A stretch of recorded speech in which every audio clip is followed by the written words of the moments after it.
There's I sent this article to Ben. This was really strange. And, usually when people sue, I always go like, do you really need to sue? Because we're such a litigious country. Every billboard is like, sue them. There was a billboard when I was growing up. Me and my dad used to pass on the highway. It was called 1-800-SUE-THEM. And that was the billboard. And it was about, your ability to sue anyone for any reason at all. That's the type of country that, we have. We have a country where the legal system, basically exists as a place for personal vendettas, for get-rich-quick schemes, as a way to arbitrate any and all disagreements. But then there are things where you go, okay, I get it. I get it. Now, whether you're a fan of lawsuits or not to handle problems, there are certain stories where I go, oh, I could see that.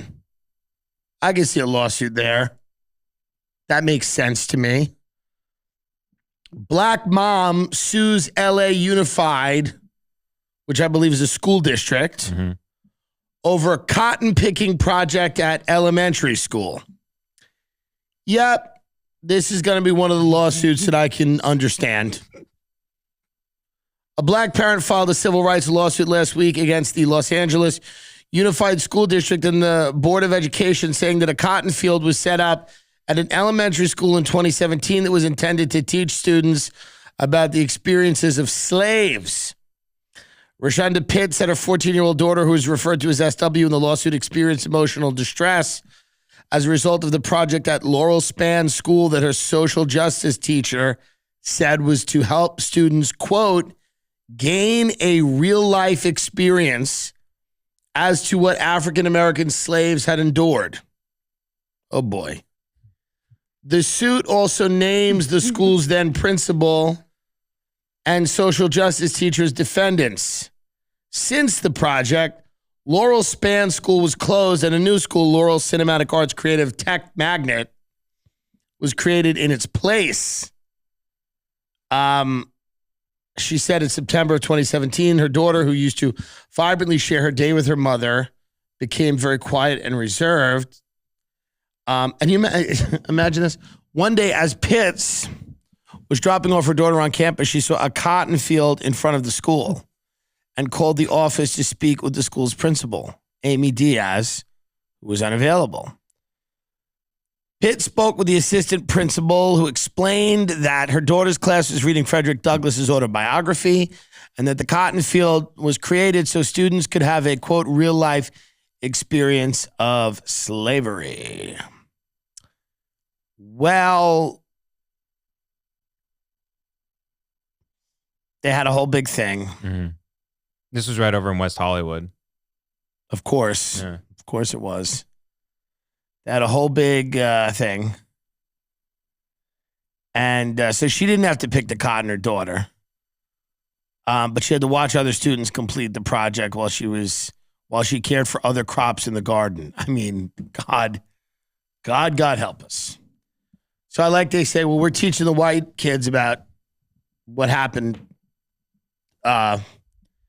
with slaves. So they're going to have to pick the cotton. But why don't you go tend to some okra or some other vegetables in the garden? They're making a black girl tend to vegetables in a garden while watching white people do the cotton thing. And this is a good idea. This was someone's idea of a good idea. And now there's a lawsuit. And there's a lawsuit now. I don't know how much emotional distress the daughter experienced. I imagine it's something. But a jury will decide. Mm.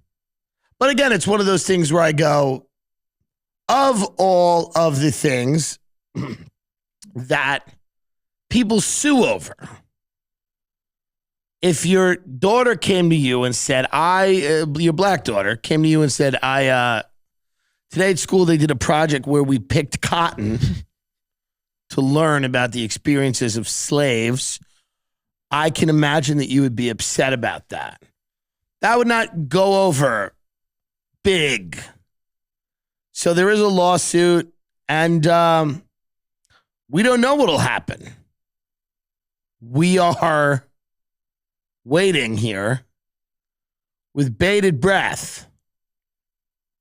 We don't know. Sad. They tried to change the name of the school. They tried to, but this is going to follow them. There's no getting around this. The problem with this is when people start to use their imagination and they're trying to be good people, they tend to do the most horrific things that have ever been done. This is not uncommon. When people are trying to be good people and they don't know how to be, and they think they can flip a switch and understand something or be a, quote, part of the solution on the right side of history, whatever it is, and they start using their imagination, they start being creative about how to do that,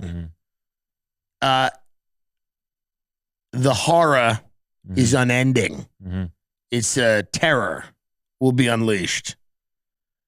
They will do things that they think are genuinely good until people see them and go, what the fuck is this?